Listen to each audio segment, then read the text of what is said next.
1981. Ronald Reagan takes office, declares a war on drugs, calls crack cocaine a tidal wave of destruction. By the mid-90s, crack floods black neighborhoods in Los Angeles, Miami, New York. Sentences skyrocket. Prisons fill with black and brown bodies. Crack didn't destroy black communities. Policy did. This is that story. This is Black Card number 7, the pipeline to prison. The 80s and 90s, when a drug became the excuse for a new system of control. CIA-linked floods. 100-to-1 sentencing. 3 strikes laws. Mass incarceration exploding. And gangster rap rising as the only microphone left to tell the truth. From Gary Webb's reporting to families torn apart, this card shows how the war was never on drugs. It was on people. Iran-Contra. How the CIA helped flood LA with crack 1984 to 1986. Reagan administration funds Nicaraguan Contras fighting the Sandinista government. Congress cuts off funding with the Boland Amendment. White House finds a workaround. Sell arms to Iran despite an embargo, then funnel profits to the Contras. Enter Danilo Blanton and Norwin menaces Nicaraguan traffickers with Contra ties. They supply cocaine to Ricky Ross, a South Central dealer who turns powder into crack. Ross becomes the biggest crack distributor in LA. Gary Webb's Dark Alliance series runs in the San Jose Mercury News in 1996. Headline: America's Crack Explosion. Webb documents how Bland sold cocaine to Ross.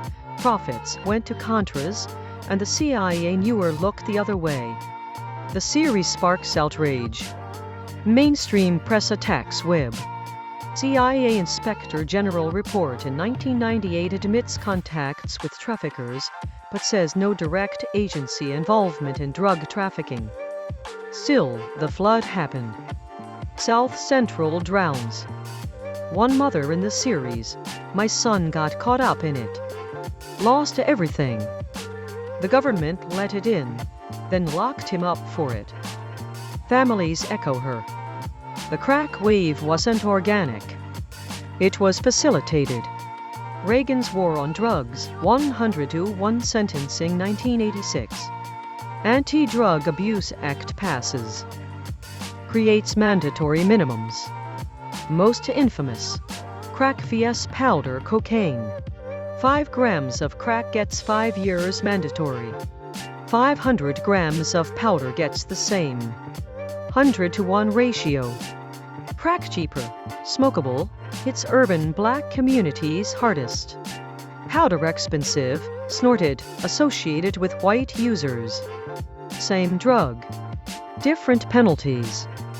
Result: black defendants, who make up roughly 13% of drug users, account for over 80% of federal crack convictions by the 90s. Reagan's wife Nancy: just say no. Public service campaigns. But the real message: lock them up. 1988 Anti-Drug Abuse Act adds more minimums. Death penalty for large-scale trafficking. The pipeline accelerates. Mass incarceration boom. New Jim Crow begins 1970 to 2000. U.S. prison population quadruples from under 500,000 to over 2 million. Michelle Alexander's The New Jim Crow later calls it: once released, felons face legal discrimination in housing, jobs, voting, welfare. Echoes of Jim Crow. Black men born in the late 60s. 1 in 3 face prison time in their lifetime, compared to 1 in 17 white men. Families shattered. Children grow up without fathers. Communities lose voters, workers, leaders. Real story. One LA mother in oral histories: my husband got 10 years for 3 rocks. Came home broken. Couldn't get a job. Couldn't vote. The system didn't want him back. The boom isn't about crime rates. They peak in the early 90s and fall while incarceration keeps climbing. It's about policy choices. 3 strikes laws. Life for stealing pizza 1994. California passes the 3 strikes and you're out law. 3rd felony. Any felony gets 25 years to life. Examples pile up. Jerry Williams steals a slice of pizza. 3rd strike. 25 to life. Timothy L. Tyler. Nonviolent drug offenses. Life. Gary Albert Ewing steals 3 golf clubs. 25 to life. Supreme Court upholds in 2003. Lockyer v. Andrade and Ewing v. California. Cruel and unusual? No. Thousands sentenced under 3 strikes. Disproportionately Black and Latino. Non-violent crimes triggering life terms. The message: one mistake, then another, then permanent removal. Gangster rap, the soundtrack to Survival 1988. NWA drops straight outta Compton. Fuck the police? Becomes anthem and target. FBI sends warning letter to Priority Records. Ice Cube leaves, goes solo. Dr. Dre's The Chronic in 92. Snoop Dogg. Death Row. Bad Boy. Tupac. Beatty. Lyrics document the era. Crack houses, police raids, mandatory minimums, lost fathers. Tupac's changes? In 98 posthumous, I see no changes. Wake up in the morning and I ask myself, is life worth living? Should I blast myself? References Reagan, crack, the cycle. Public enemies fight the power. Ice-T's Cop Killer. The music becomes testimony. Terms like the system, snitches, pigs, trapped. Enter mainstream slang through rap.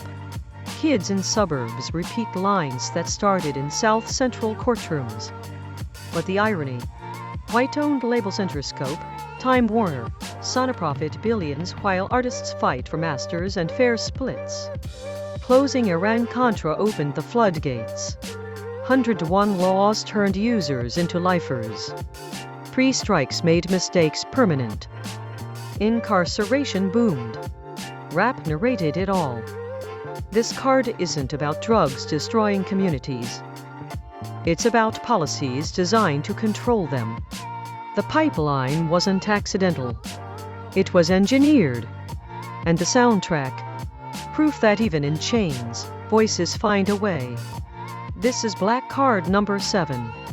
The pipeline to prison. What card hits hardest? Drop your thoughts below. More cards coming. Stay locked in.